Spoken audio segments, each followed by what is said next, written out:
จะมีของขวัญที่มอบให้ทางเจ้าสาวเช่นเดียวกันมอบให้ทางเจ้าบ่าวและเจ้าสาวเพื่อเป็นสินสมรสเนาะก็จะมีคำแทงจำนวน2 กิโลมูลค่า10 ล้านบาทดิน1 ตอนมูลค่า10 ล้านบาทสุดสร้อยเพชรมูลค่า10 ล้านบาทสุดสร้อยคอคำ1 สุดมูลค่า500,000 บาทรวมเป็นมูลค่า21,500,000 บาทนั่นเองเป็นสินสอดทองมั่นเป็นของขวัญมงคลทางพ่อแม่ทางเจ้าสาวนั่นเองเนาะที่มอบให้ทางเจ้าบ่าวและเจ้าสาวในมือมงคลนี้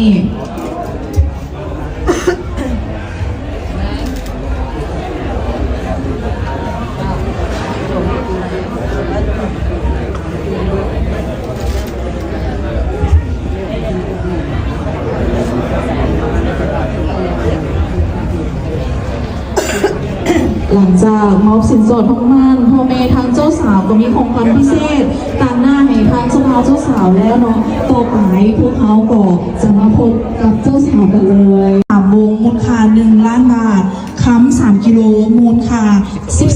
13,500,000 บาทแล้วเงินสดมูลค่า6 ล้านบาทรวมมูลค่าสินสอดทองมั่นทั้ง2 กัม2 ฝ่ายทางฝ่ายซ้ายมอบให้ฝ่ายหญิงมูลค่า67,500,000 บาทเจ้าและทางฝ่ายซ้ายเพื่อก็จะขายสินสอดทองมั่นต่างๆให้ทางฝ่ายหญิง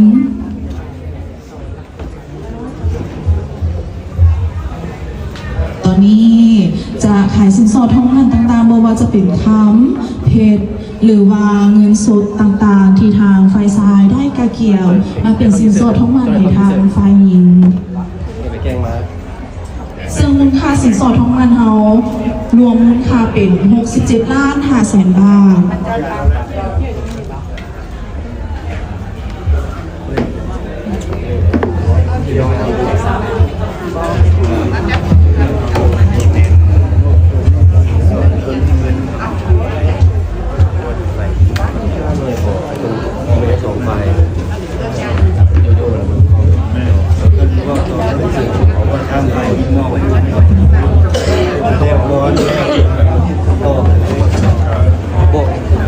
รถ1 คันมูลค่า10 ล้านบาท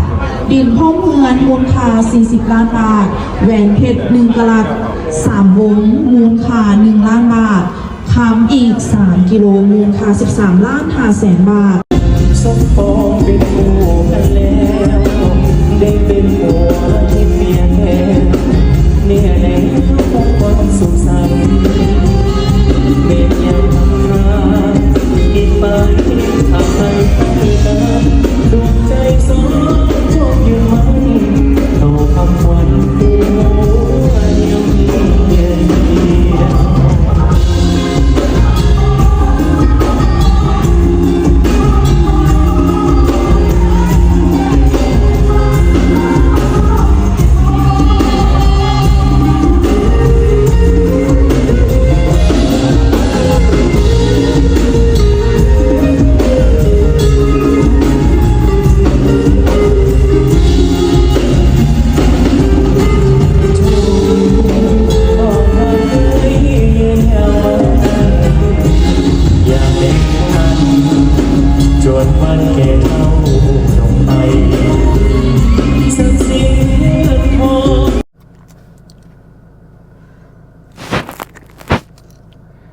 กราบทักทายสบายดีพี่น้อง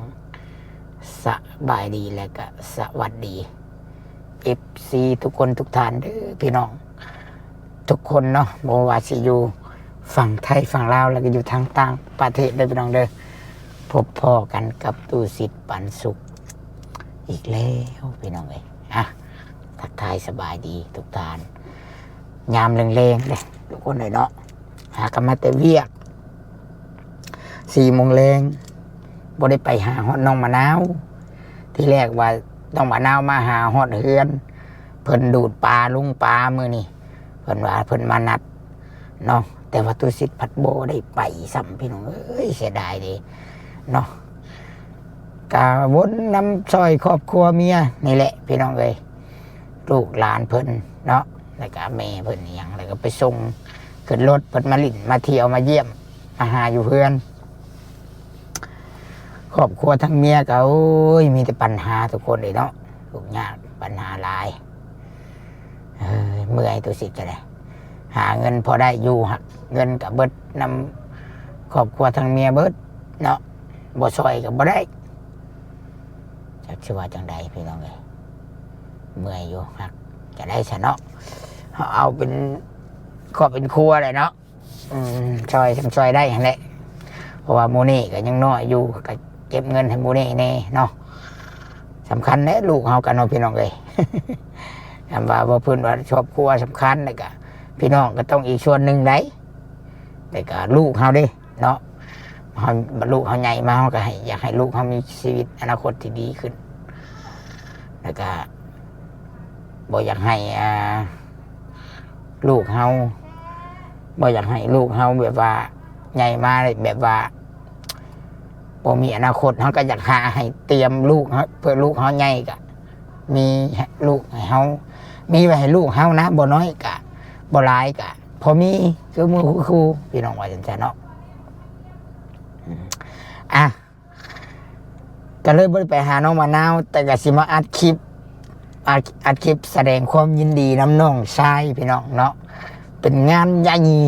ญ่ระดับประเทศเป็นงานแต่งว่าสิซะเป็นงานแต่งเนาะตัวซิดคิดว่าป้าตั้งแต่เห็นงานแต่งมานี่คิดว่างานแต่งงานนี่ใหญ่ที่สุดในประเทศลาวเลย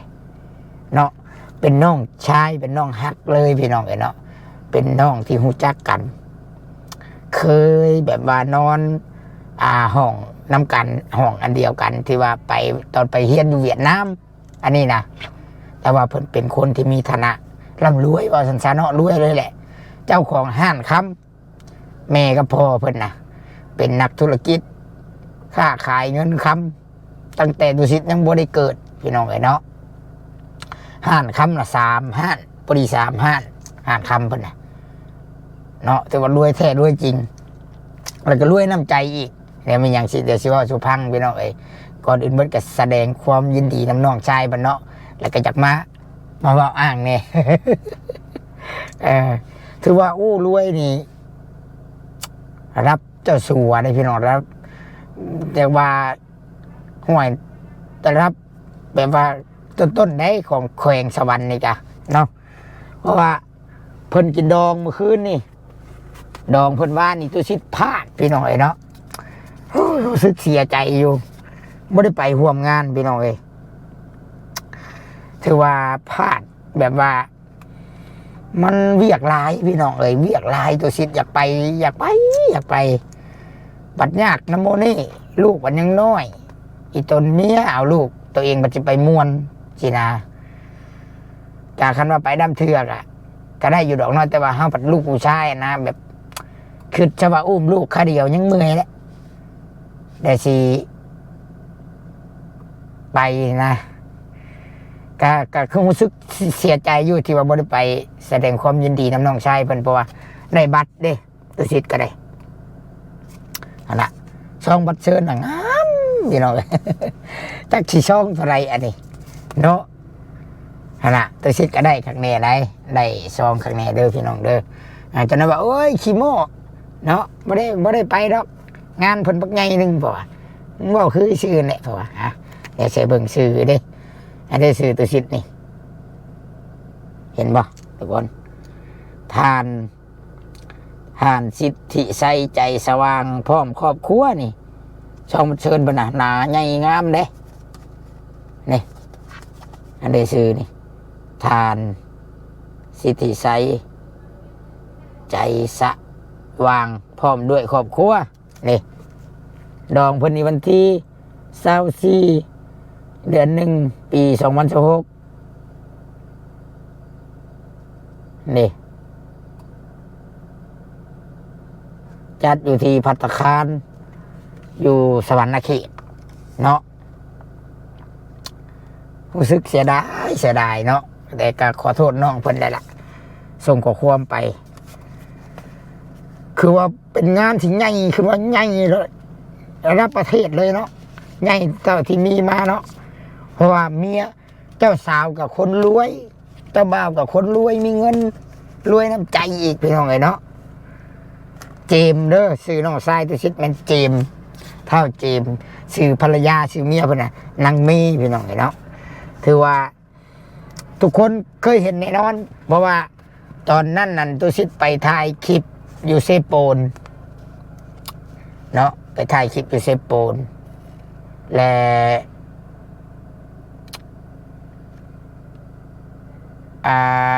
ไปถ่ายคลิปอยู่เซโปนเนาะพี่น้องเนาะและอย่างว่าเพิ่นก็ไปน้ำขึ้นบ่อยากออก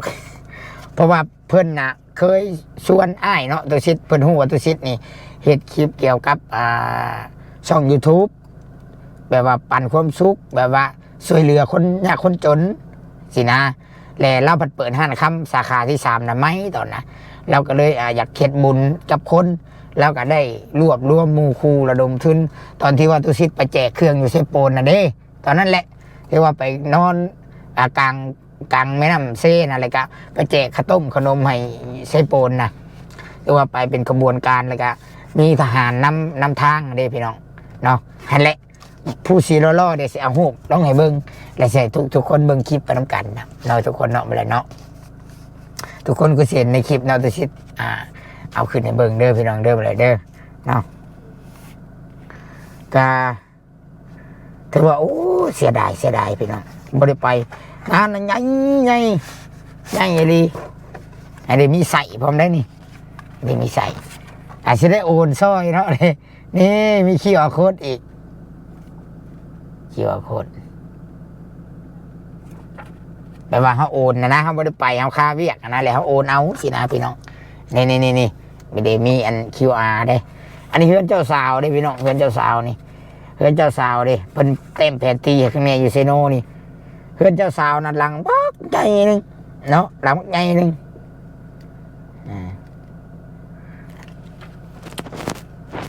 นี่อันนี้บัตรเชิญเพิ่นทางในนี่ซื้อเจ้าบ่าวนั้นเท่าเสานิรันดร์ศรีสนะมงคุณซื้อเจ้าสาวแม่นนางณภาพรกิติราชพี่น้องเอ๋ยเนาะโอ้ยงามหอมได้บัดเชิญกันได้หอมจักขี้ช่องซะได้เนาะไอ้เนาะช่องหนึ่งนี่ประเทศนี่รับช่อง50,000บุญประจักษ์กันบ่กลัวเรียกว่าช่องละ100 บาท50 บาทเพิ่นประหยัดเนาะแข่งเลยอย่าอัดคลิปแล้วสิโอนเงินไปซอยเพิ่นเนาะทำบ่ได้ไปโอนซอยเพิ่นก็ส่งบอกก็ได้มาได้ไอ้เอ้ยว่ามาให้ได้ว่ะเจ้าของห่านทองพี่น้องเอ๋ยเนาะเท่รอคนก็ได้รอคนน่ะคือดารานี่พี่น้องเอ๋ยเนาะแต่จะเอารูปขึ้นให้เบิ่งเด้อทุกคนเด้อรอเท่รอคนน่ะแต่ก็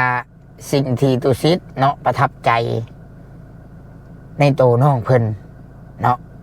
แล้วก็ครอบครัวเพิ่นนี่นะพี่น้องน้องชายเจมนี่ก็คือว่าเพิ่นเป็นคนรวยคนมีเงินเป็นเศรษฐี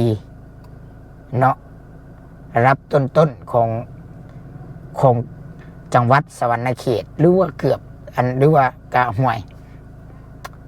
ต้นกับประเทศระดับประเทศแหละพี่น้องแต่ว่า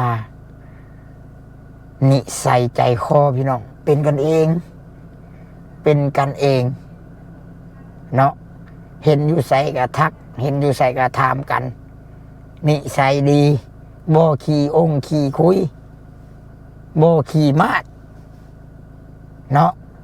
บ่ดูถูกไผอีกเนาะเพราะว่าฮู้จักกันตั้งแต่สมัยไปเรียนอยู่เวียดนามพี่น้องแต่ว่าเพิ่นนี่สิมีเฮือน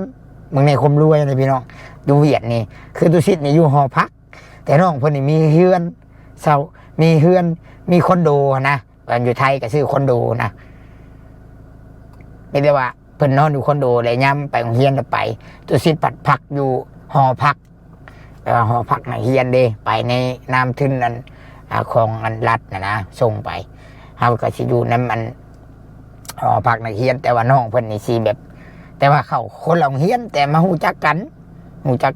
คนลาวคือกันเราจะหูจักกันรถก็ไปมาสู้รถหักแพงกันเพื่อนอื่นอ้ายแล้วก็หักแพงสนิทกันเลยบ้านนี้พี่น้องเอ้ยแล้วก็คือตัวชิดว่าหลังจากกลับมากะมาบ่ได้เห็นกันหลายปีเติบ